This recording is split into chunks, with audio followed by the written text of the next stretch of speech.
Genuine Life Recovery. We're here to help you and your loved ones overcome addictions and other addiction related mental health challenges.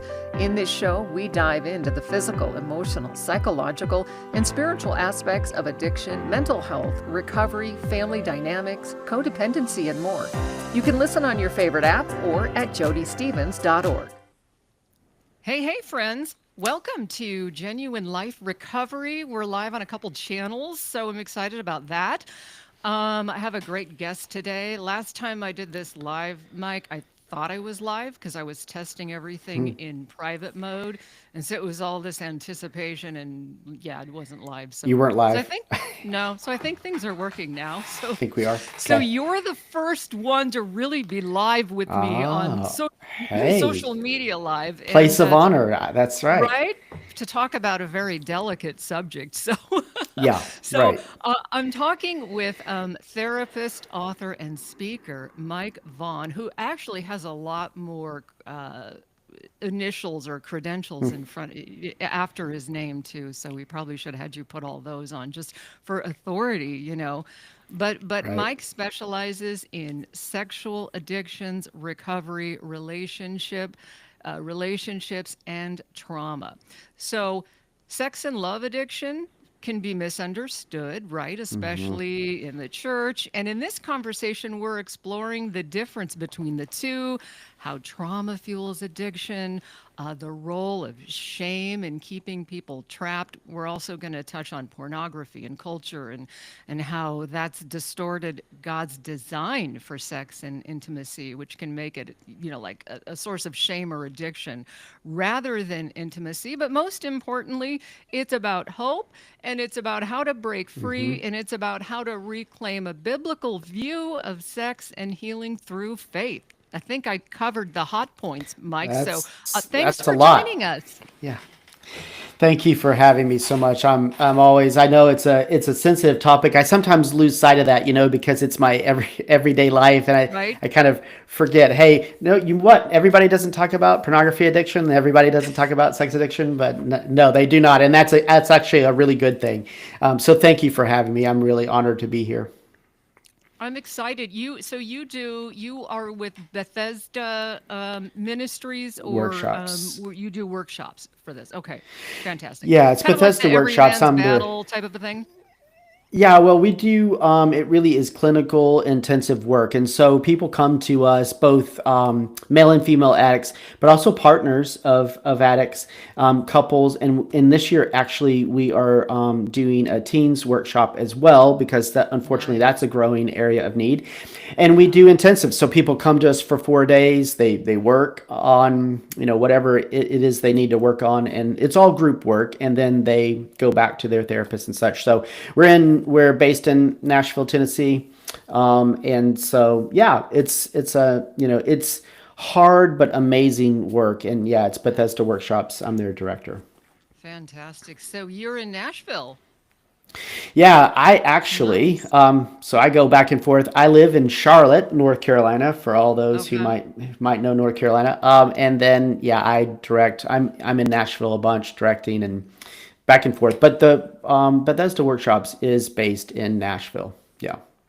I was supposed to go once when I was at a country station. I was so excited we were going to go to Nashville for some big thing. And then they said, well, you can't go, but everybody else can. So I was so Oh bummed. man. Never got to go to Nashville. It's a Um, great city. Yeah, there's yeah. so much going on in Nashville. It's growing by so much as well. hmm And you get to walk by Reba McEntire and, just right.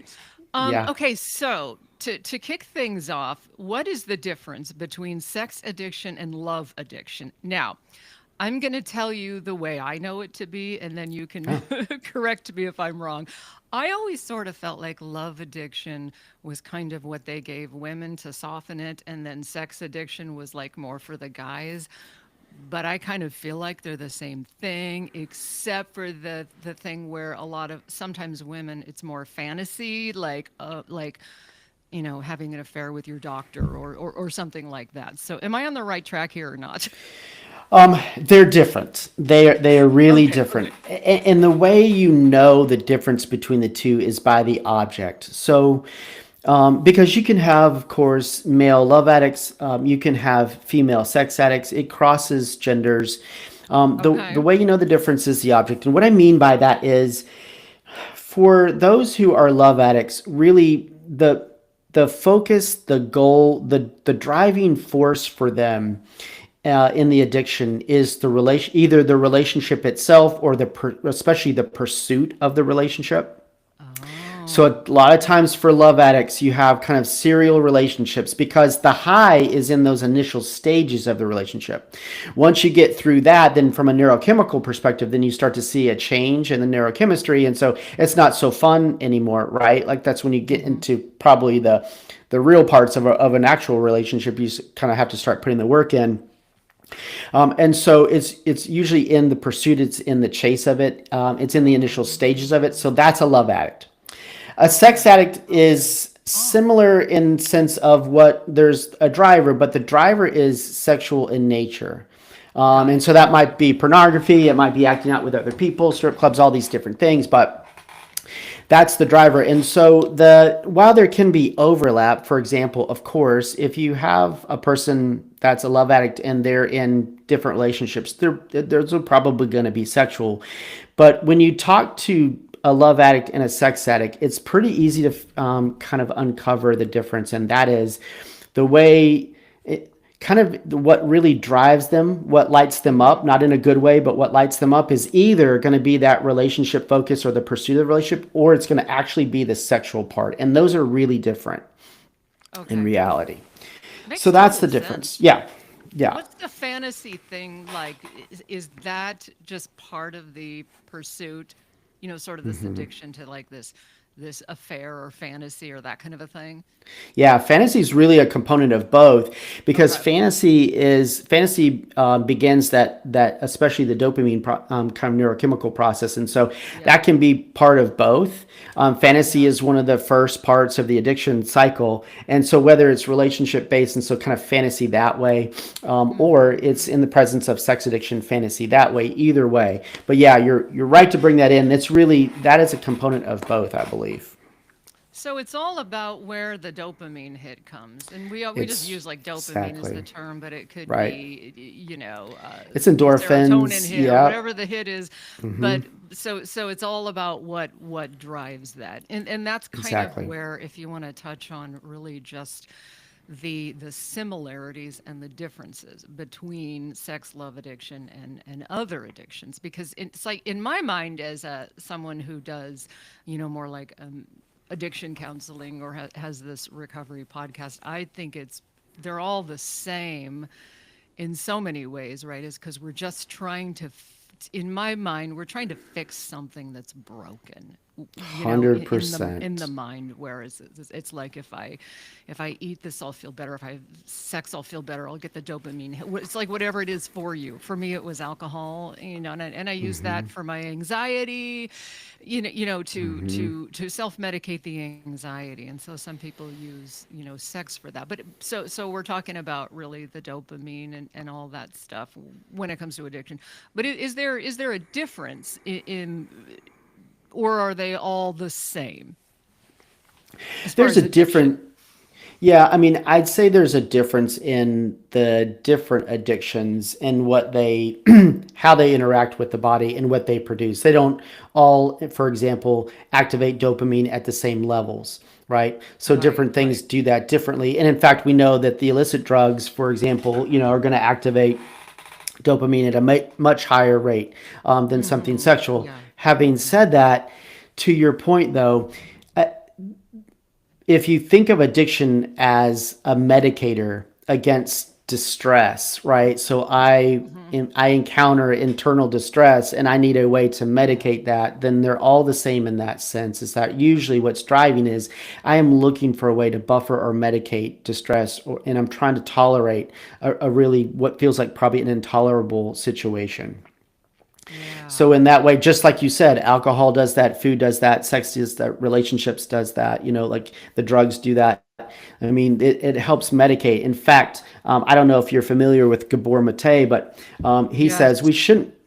We shouldn't be asking why the addiction. We should be asking why the pain, because ultimately it's about what's driving me to seek medication. Yeah. Yeah, and it goes back to that attachment issue, which is so Yes. important, because and we'll get into that. I'm trying to stay on track because I could totally just jump into all of that stuff because I love that. I don't love that part of it, but that part is fascinating. But addiction runs a trajectory. I heard a therapist say that like with alcohol, drug addiction, we're trying to intervene and fix our loved one, but yet this addiction is kind of got a mind of its own. It's on its own trajectory, right? And we see what happens with drugs and alcohol when the person doesn't hit bottom or however you want to call it, where the trajectory can end like many people in my family with death. Now it's a little bit different with a sex addiction, but it's still a trajectory. There's still like what we call tolerance, and tolerance is Yes. I need more and more to get the same effect. So kind of what, Yes. you have done counseling with a lot of people struggling with sexual addictions. What's the some of the trajectories like? Obviously we know a lot of times it starts with something innocent and then we get into crazy, right? Yeah, it's the same. That's the escalation, which is true of all Right. addictions. And with sex addiction, it may start. Maybe it just starts with I'm just sending this friendly text to this person, right? If it's Yeah, a yeah. relationship, or if it's love addiction, or if it's sex addiction, same thing. I'm just in this text, and then that then do the next thing, and then maybe the sex start to get a little, or the text start to get a little flirty, and then maybe it's sexting, and it goes like Right. that. Or in the case of pornography and pornography addiction, I will look at this website. It may not be a fully explicit website. It may be less than that, but then that I can do that for a little while, but pretty soon, as tolerance sets in from a neurochemical perspective, I need more of that drug in order to feel the same, right? That's the insidious Yeah. nature of addiction. And so now I'm looking at harder core pornography, and it's escalating. So the escalatory effect is the same across all addictions, and that's true for sex and pornography addiction as well. Just where it starts may be a little different than if it's a substance, but no matter what, it escalates through time because the brain is always seeking novel experiences. Our brains love new things. And so even if it's pornography, if you've done the same thing over and over, sooner or later you're going to go in search of something that's different, something else, because that's the way we're wired. Wow. I meant to ask you, Mike, what led you into this type of work? Yeah, the work, as often I think people say, the work found me. Okay. I was a therapist for 20 years before I became the director of Bethesda. And so in my time as a therapist, I never made any statements about working in sex addiction. But as more and more came into my office Yeah. with really what was sex addiction, and I felt at a loss in terms of helping those people. That's what kind of prompted me to get the training, and then I didn't intend to, start working at Bethesda. I certainly didn't intend to at some point be the director of Bethesda, but like just that process carried itself through.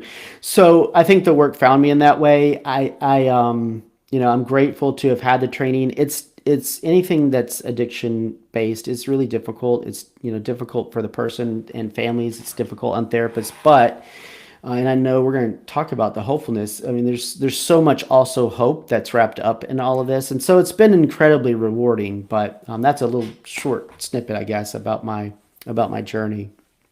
Awesome. Well, there's a lot of shame, there's stigma, there's misconceptions, growing up, and I lost my brother to alcohol addiction, and we were pretty well-to-do family, so there's that kind of idea that opiate addicts, his was alcoholics, they're all strung out, they're street people. And yet I've had doctors on this show during the big opiate crisis that literally lost their license because they got hooked, and this and that. So this isn't like, this impacts everyone.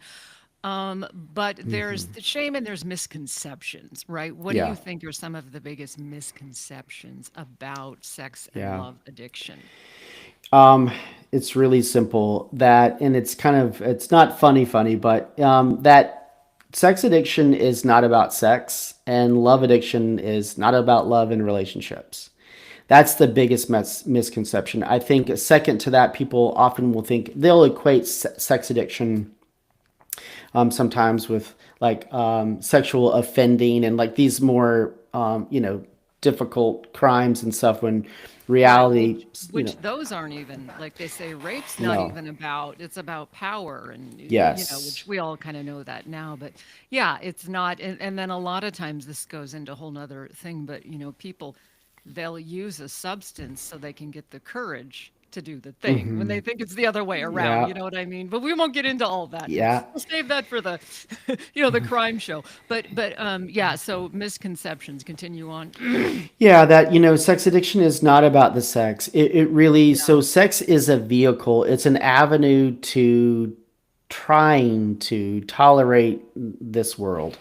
And not, not in a healthy way, but that is what it's about. And so the sex, while it might be the object in terms of the addiction cycle, it's not the real object, it's not the real driver. And so often what I talk with people about is, if you're a sex addict or a porn addict, it's you miss it if you think that kind of the sex or the pornography or both is the end of the line. That's not the end of it. That's not what we're really talking about. What we're talking about is if you Right. flip it around, what's really driving you to seek those as a way to medicate, and what are you medicating against? Is it trauma? Is it something else? And I know that we're going to talk about that, but I think that's the biggest misconception is that it's about sex and porn. It's not about that. It's really not.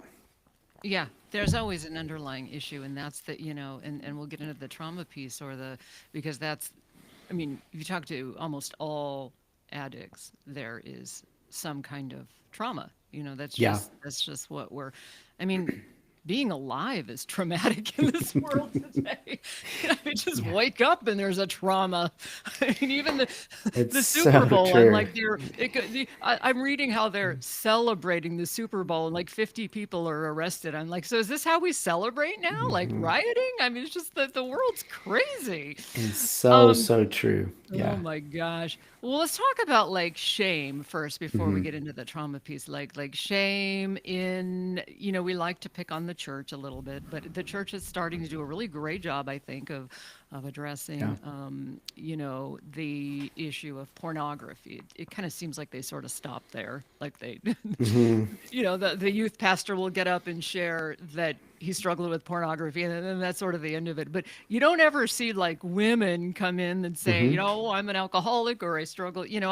I led some recovery groups at church for a while, and so they're definitely getting better with that. But I think the shame keeps us trapped because like Hmm. food addiction, that's great in the church, everybody's eating, but what about the Right. other addictions like this? How do we kind of well, I don't know what am I asking? I'm asking like A, how can we work on removing the stigma, and B, what are some of the ways that shame keep us trapped, and maybe in the reverse order.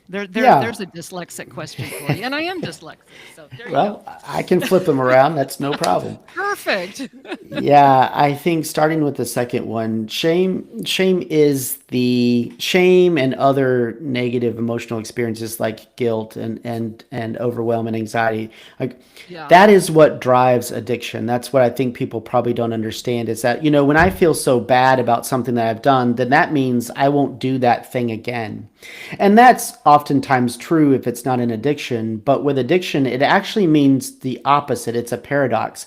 When I feel shame, I am more likely to act out again in the future because I need a way to medicate the shame because it feels so bad.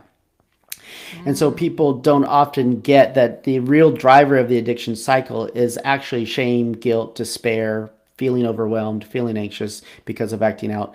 That is going to send you back to the top of the cycle again. You're just going to go around again. And of course, the more you do that, you also have a neurochemical component because what fires together wires together, right? So the more you do it, the right. more likely you are to do it. So shame is really the main driver of the addiction cycle. I think trauma is the core driver, and we'll talk about that. But yes, so how can we destigmatize this and then therefore lessen shame? The way you go about lessening shame is to share your shame with others, which is the scariest, worst, feeling thing you can do, because shame tells us that we're defective and that we're the only ones, right? And so for women in the church, especially, I think, especially around pornography addiction or sex addiction, it's even more difficult than for the men, like you're talking about, because there are less resources and there's less attention paid to, unfortunately, to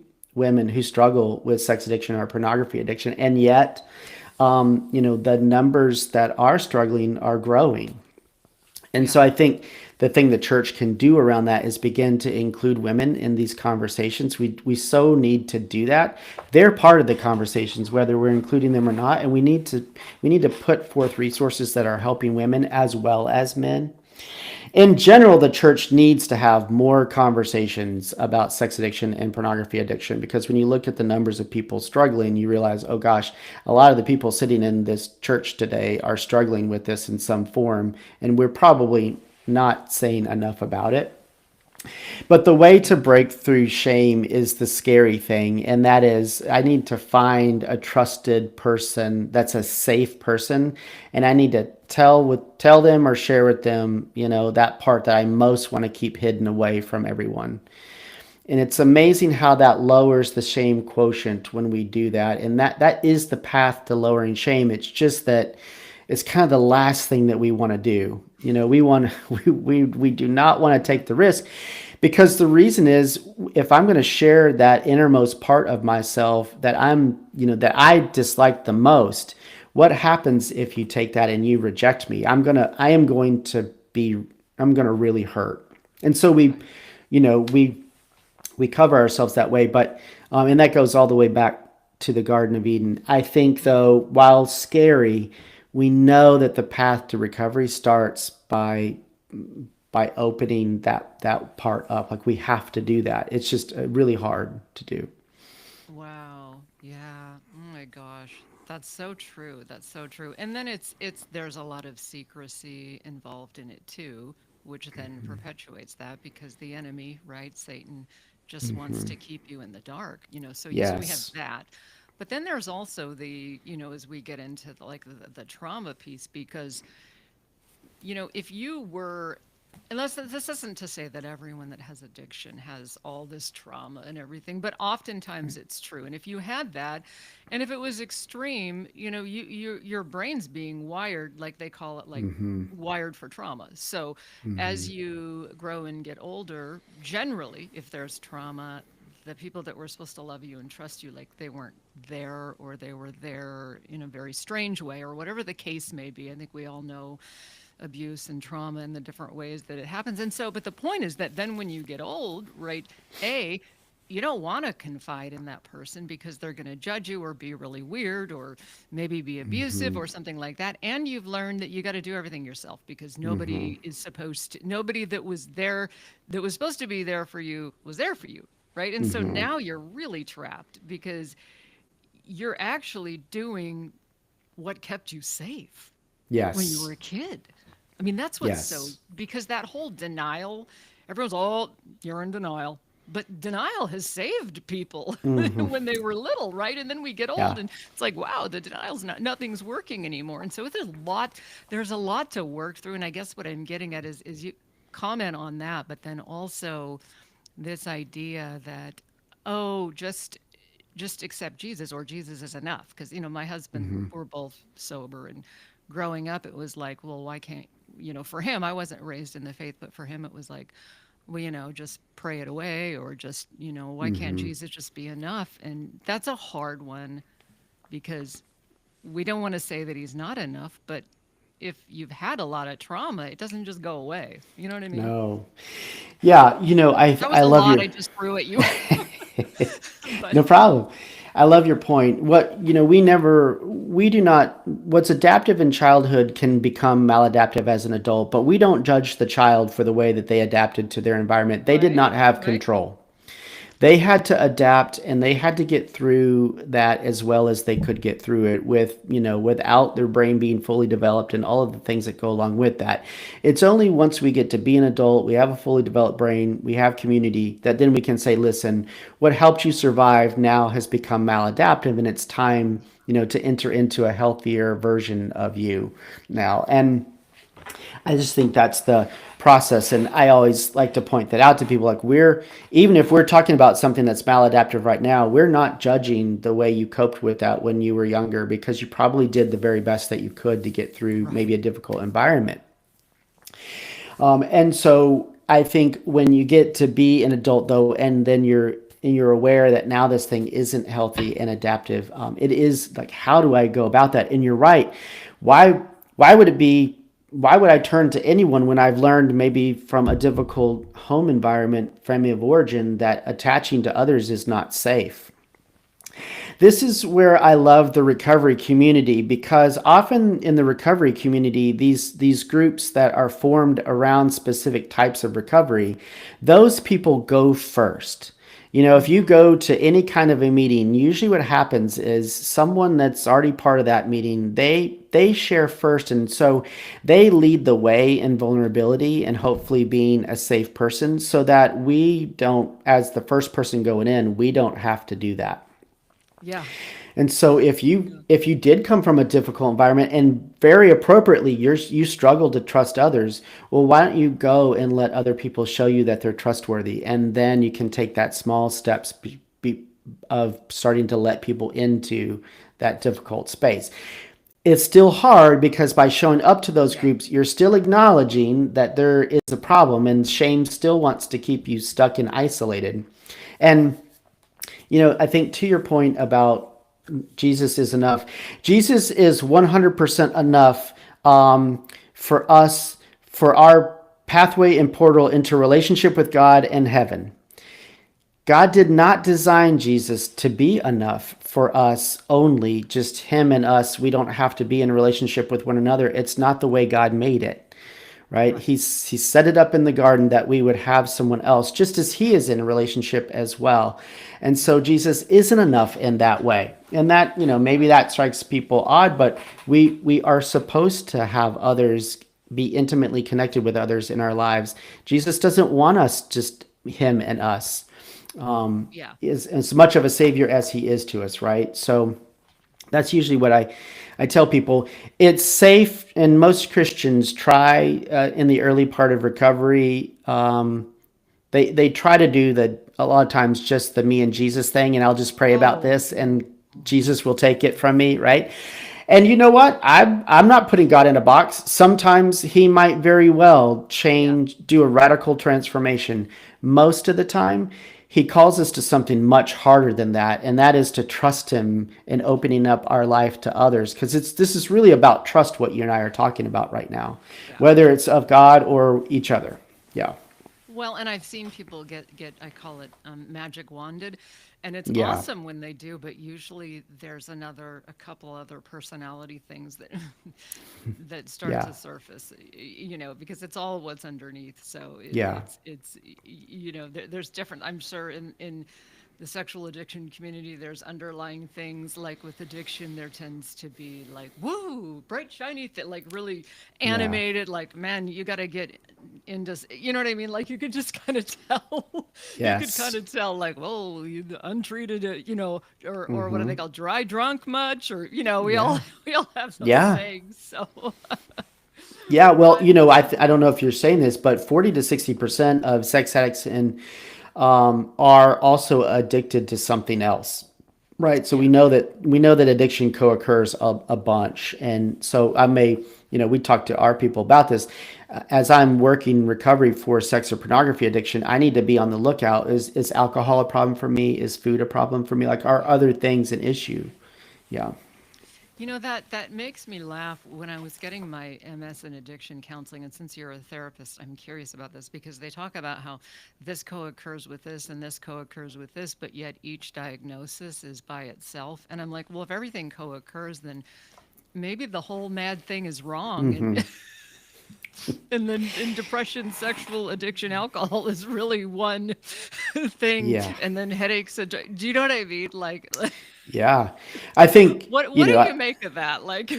I think the reason for pulling them apart is that the recovery process sometimes for them is a little different. So, like if you have alcohol addiction and say you have pornography addiction, the recovery process can be unique to each. I mean, addiction recovery Yeah, is yeah, addiction recovery to your point. I think right. in the way maybe that you go about recovery that can be different. But I know what you're saying that if you got multiple addictions, then it's addiction, right? At its Maybe core, it should be a new diagnosis or just something. a lump diagnosis. Yes. That's a whole nother the rip on the Another. DSM I'm sure you have a lot of those. It Yes. is great Yeah. though. The point of all that though is really just so that you have a guide. It's not because it doesn't Exactly. give symptoms or it doesn't talk about it. It's just basically saying what it is, and now you have a place to Yeah. start. So I mean, it is really helpful. It's like everything. Like we're still kind of learning all this stuff. But back to the trauma piece, like is there specific traumas that you've noticed that tend to lead toward certain addictions like sexual or love addiction, or is it all just, is there no patterns? I guess is what I'm saying. I think that the core traumas can lead to probably any of the addictions, right? So I Right. am unworthy, I am not lovable, I am not enough, I am not good enough. Like these core I am statements that form when we go through traumatic experiences. I think though that there there are other factors that influence probably where people turn. There are genetic factors for all addictions, and that's true Hmm. for sex and pornography addiction as well, particularly Oh, sex okay. addiction. So you have Wow. that, and Okay. that's true of alcohol, right, and other Right. We things. always There, think alcohol's genetic and it's a disease, but then we don't ever say that about any other addiction. But we should. right? I mean, right? We absolutely should. I think genetics are part of all of it. And Right. so Yeah. for all of the addictions, I think that's true. There's also environmental factors. Maybe this is not necessarily what we're talking about with core traumas, but still trauma nonetheless. And that is probably if you have had sexual trauma, especially when you were younger, Hmm. that's going to influence your sexual development. And I think that that potentially predisposes you to sex addiction. It doesn't mean that you're automatically going to become a sex addict, but I think that's a factor in the process sometimes. And so you're looking, I think, at multiple factors. Trauma, though, I think what it does at its core is it really sets people up for addiction in general because, like we've Yeah. talked about, especially when you are little and you go through traumatic experiences, you don't have the process to be able to synthesize that information that you're experiencing. And so you have to do something with that. Yeah.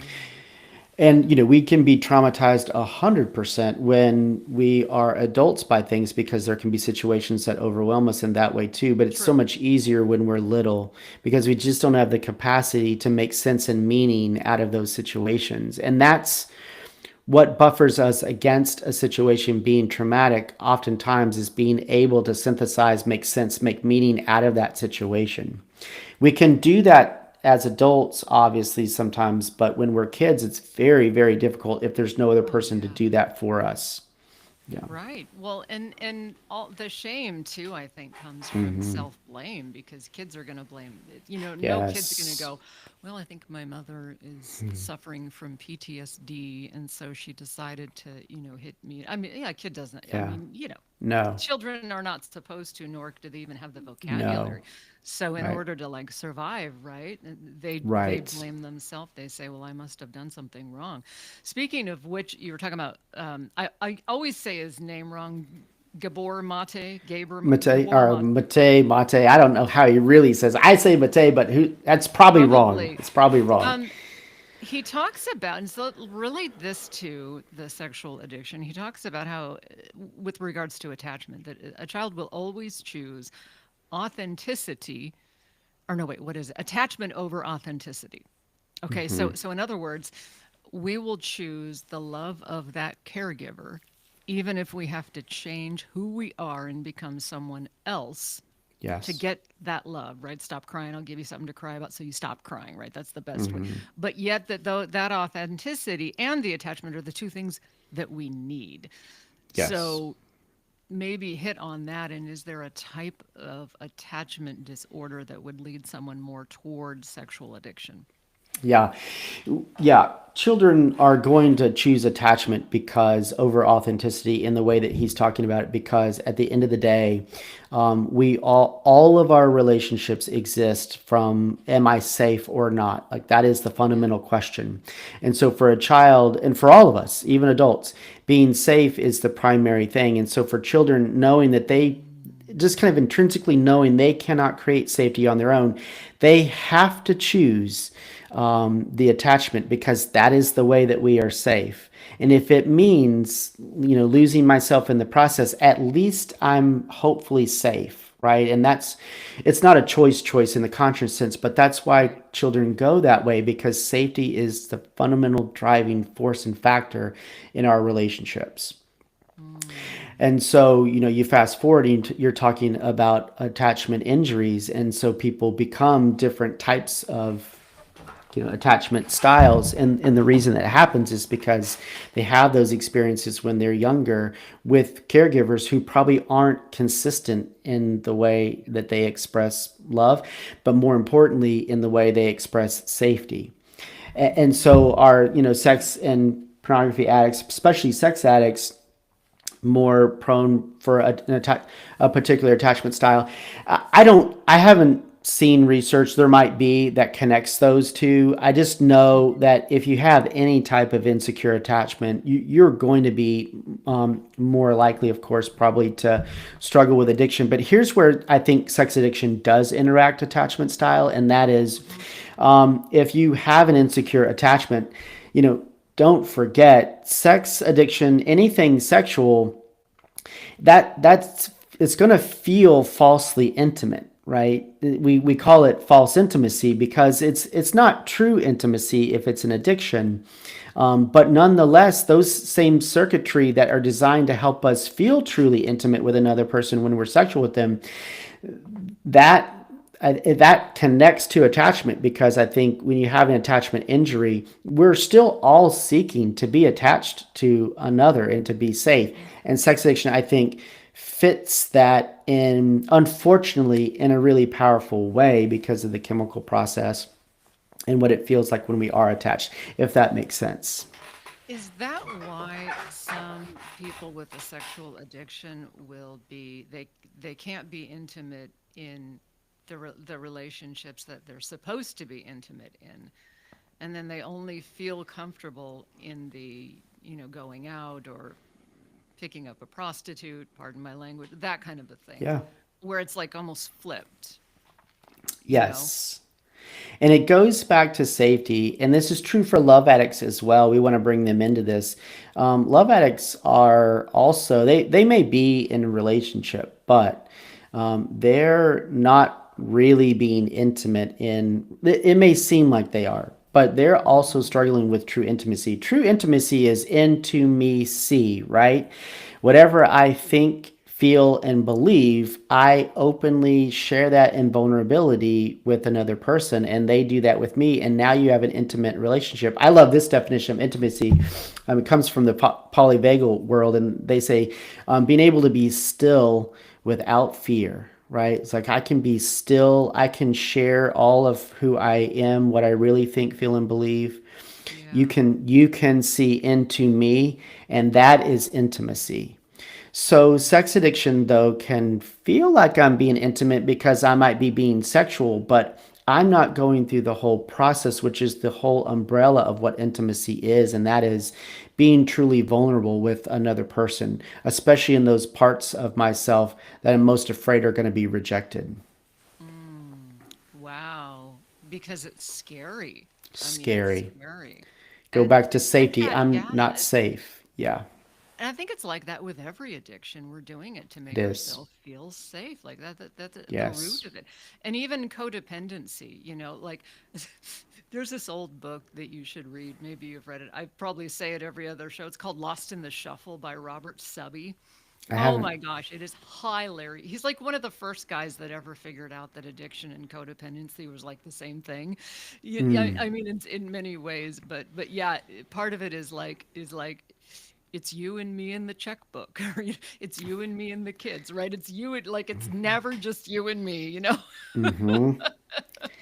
It's like this tongue in cheek where he's kind of makes fun of the. It's just it's such a kick. It's like the you'll laugh, cry, and then want to throw up at the same time. But anyway, you were going to say something.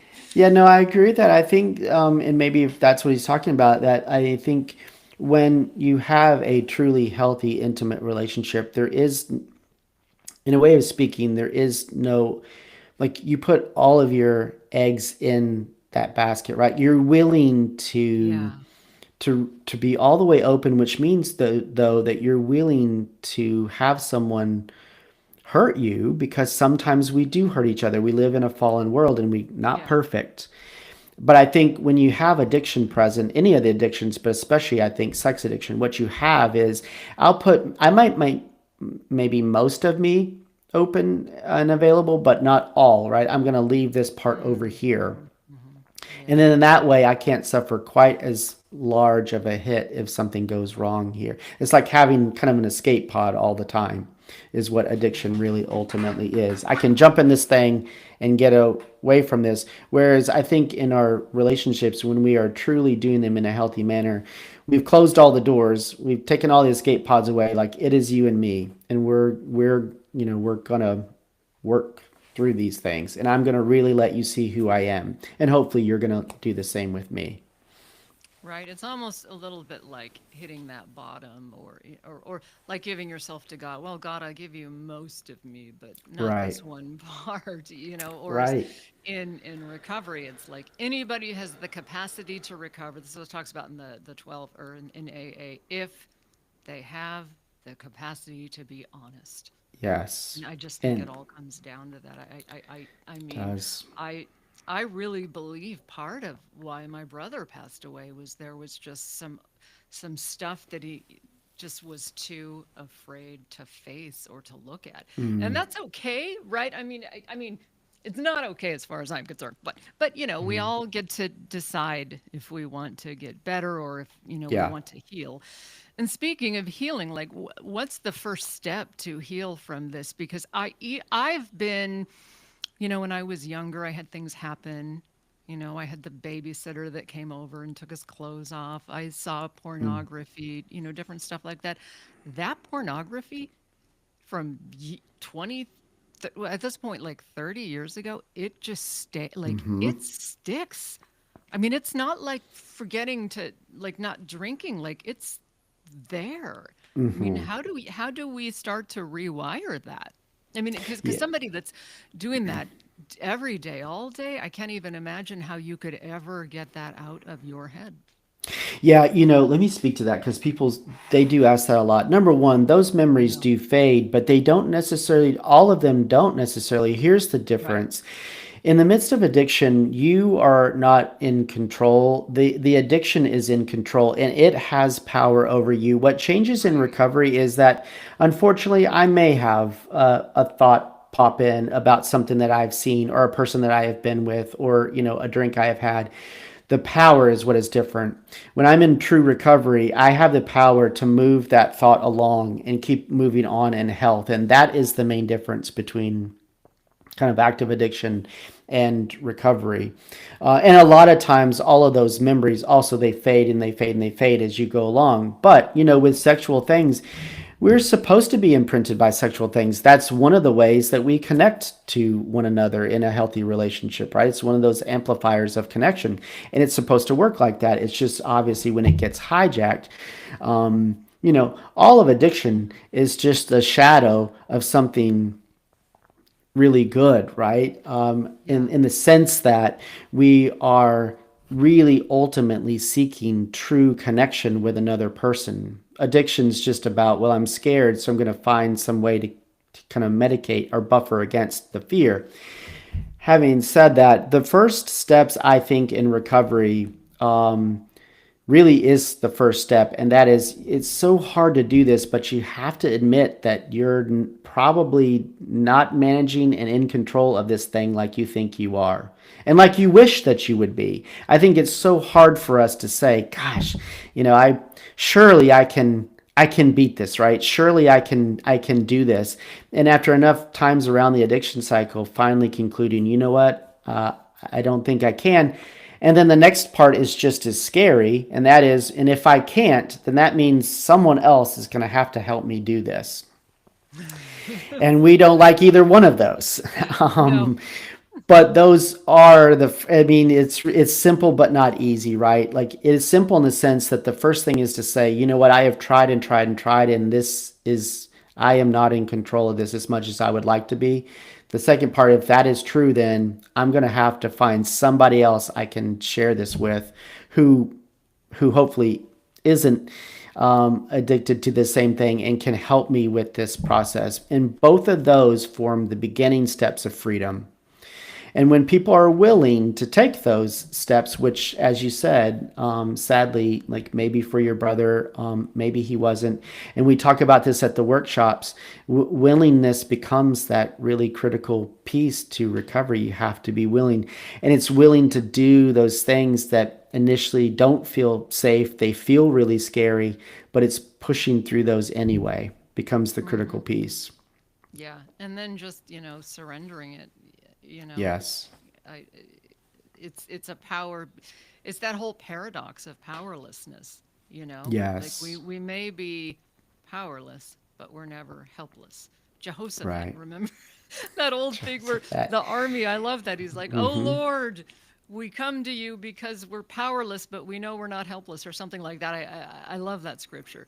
Yeah. Um, so this is getting into the biblical piece, here Hmm. before we close. I mean, the world, anytime there's confusion, like this is it, it's so confusing that I have to think anytime there's confusion, the enemy is there, right? And Yeah. anytime there's not confusion, and not to get into politics, but confusion is like 5,000 genders. Confusion is Hmm. just all the pornography and I mean the way Satan mimics and does his thing, but the way he's hijacked sexuality is just Hmm. wow. I mean, wow. Speak to that. I mean, so we have to get back to a biblical view of it, but you look out in the world and you don't see anything like that. Yeah. Like, like if you walk out your front door, there is nobody going to be there that says, "Let's talk about the biblical view of sexuality," right? And then they don't Yeah. really talk about it that much in the church, a little bit. So we're just like for me, I was on my own. I mean, it was, Hmm. it was the 70s. It was like, pardon me, I'm pretty open about things. Like I get my period and I have no idea what's going on. I was Hmm. 21, home from college, and my dad's like, love you, Dad. He's like, well, make sure you use protection. I'm so beyond that. Like, Hmm. I don't even know what to say. But anyway, yeah, Yeah. it's been hijacked.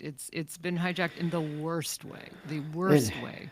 it has. The greatest lie is that which is just a little bit shy of the truth, my spiritual mentor always says. And I think that's the way Yeah. that Satan operates is, and he's in even bigger ways hijacked sexuality, but he also, though, I think often works like, well, it's not that bad, right? It's just a little bit Right. over here. Yeah. And Yeah. it It's it keeps it slow and tolerable steady. enough for us. Yeah. And it's too bad in some ways, I think, that maybe we don't talk enough about healthy sexuality, both within the church and from a biblical perspective outside the church, because God's the one that invented the whole healthy sexuality piece.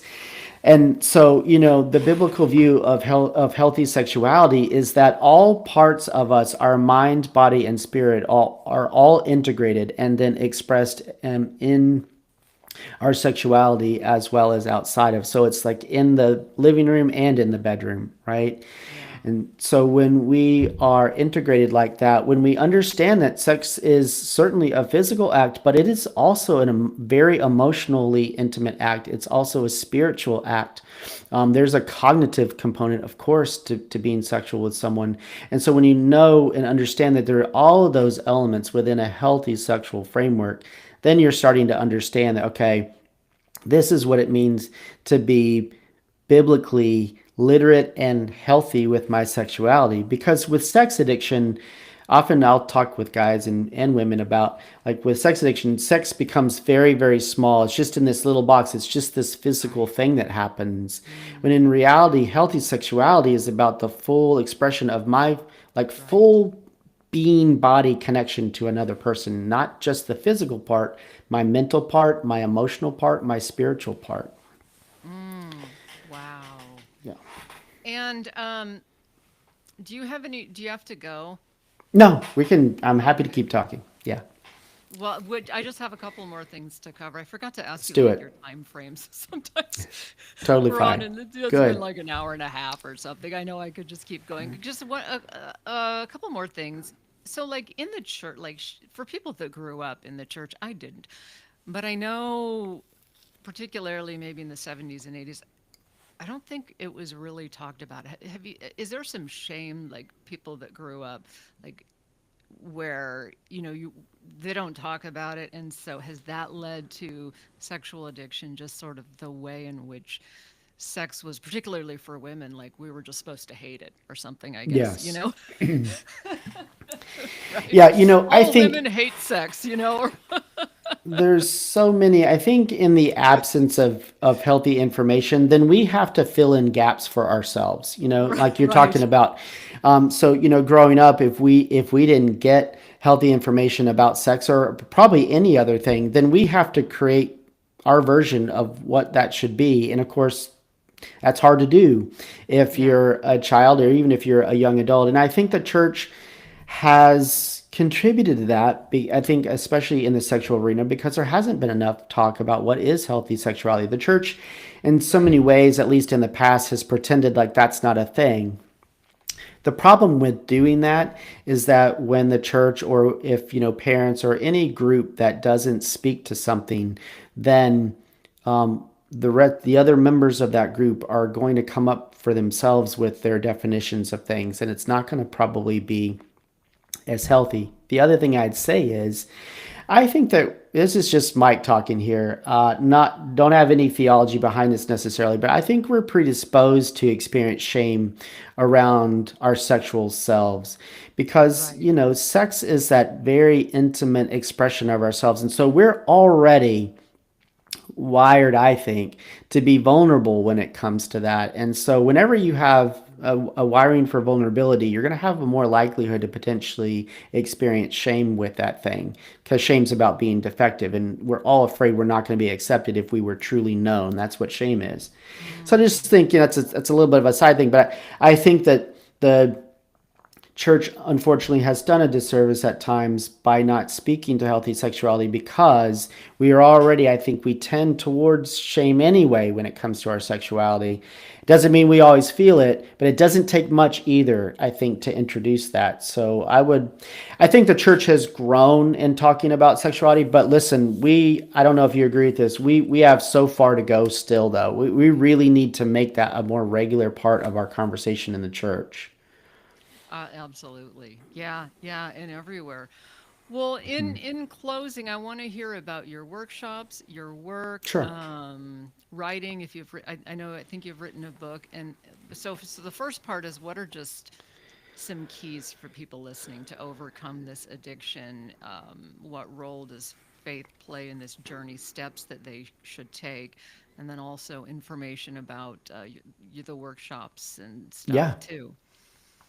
Yeah, I hope if people are listening to this that they hear this part really well, and that is there is absolutely hope, all tied up within addiction. Not only is that true because God is all about redeeming stories. I mean, that is Yes. what God does. Is He's a story redeemer, right? Hmm. And so He wants to do that in our lives. And I think when we make ourselves available to that, sometimes in ways that we don't either want to or expect, God shows up in that. Like he is faithful to us even when we are not to him. And so there's absolutely hope in this. And I guess that connects to the workshops. What we do at Bethesda Workshops, and the website is BethesdaWorkshops.org for anyone who wants to look us up. We have a bunch of resources, by the way, on our website. We try to kind of be a resource for people and for the church in that way. But we have people come in for 4 days and we work either for female or male sex addicts. We work with them in groups. We work with partners of addicts because, we know that betrayal trauma is a very, very real experience, very like post-traumatic type of experience. And then we work with couples trying to help them restore their relationship after addiction. And lastly, this year, we've done it in previous years, but we have a teens workshop as well, because unfortunately, this is impacting the teens Oh also. Lord, we haven't even gotten into the whole digital. Yep. It's like a whole nother Yep. show. Yeah. And Wow. so we try to have workshops that address all the main categories of how this affects people. And they're 4 days. People come to Nashville. It's on location. They work for those 4 days, and then they go back. And we have people from all over the world that come over. So it's really an incredible thing to be a part of. When you see people walk into, to Bethesda, and like you can see the shame and the hurt and the pain, and then when you see them leave with greater freedom and they're lighter, it's the most incredible thing to be a part of. That's why I do it. I mean, it's just amazing. And it's all about God that provides the healing, but you have those people are willing to be courageous. So that's kind of Wow. in a nutshell, yeah, what So we there's do. hope, right? We've been There talking is about so like much kind of a hope. lot of depressing stuff, but you've seen a Yeah, lot of people a breaking free, lot right? of people breaking free. They just, with addiction, you have to be willing to take those first steps, and then you have to be willing to keep your mind open to maybe Yeah. recovery looking maybe in a way you don't think it should look, and staying in community. If you're willing to do that, there's so much hope for recovery. It just, yes, 100%. Absolutely. And then it's shameful at first because you're uncomfortable. Hmm. But now, I mean, look at me. I'll talk about I talk to people Yeah. all the time like, are you sober? Are you staying sober? Because pretty soon you'll just be out there with it because Yes. what was shameful is now kind of something you're proud of, that That's the you redemption, overcome. right? Right? Exactly. Yes. That's, the scripture about in Corinthians or whatever. We have to go through it and then we bring healing and hope to someone else and Jesus wins. In this world you Yes. will have trouble, Yeah. but take heart. But He's take heart overcome the because world, he's and overcome it. It's so true. I have so much hope as it relates to recovery because I've seen the Yeah, people over and over and over again, and just like you, like, yeah. yes. And then it's so amazing to have that place where once we were so hidden and stuck, be redeemed, and then like, hey, listen, everybody, look at what God has done. I just think that's an incredible thing. Right. And that's where healing comes from, the community and talking. Because again, the enemy wants you to keep it secret. Because if it's secret, then it's Yes. shameful, but it doesn't have to be. So, Mike, it's Right. been so great to have you here. What Thank you was for the having me. website again? Bethesda Yeah, it's Workshops or? BethesdaWorkshops.org. O-R-G. Okay, perfect. The healing waters of Bethesda, where he says, "Do you want to get well? Do you Do want to you get want?" well? We start our workshops with that. Do you want to get well? And people can I say, love yes, I it. do. Yeah, Mike, thank you so much for being you're here. welcome. Thanks for having me. It's been great. Well, I was going to play my little outro video. This happened last time. Okay. Now I have to play it. Thank you so much, friends, for listening to Genuine Life Recovery, playing on your favorite app or on my website at jodiestevens.org. It's JODIESTEVENS, jodiestevens.org. There you can check out my podcast, blog, recovery coaching info, speaking, and more. Check it out. That is so funny. That's a good outro. I like that.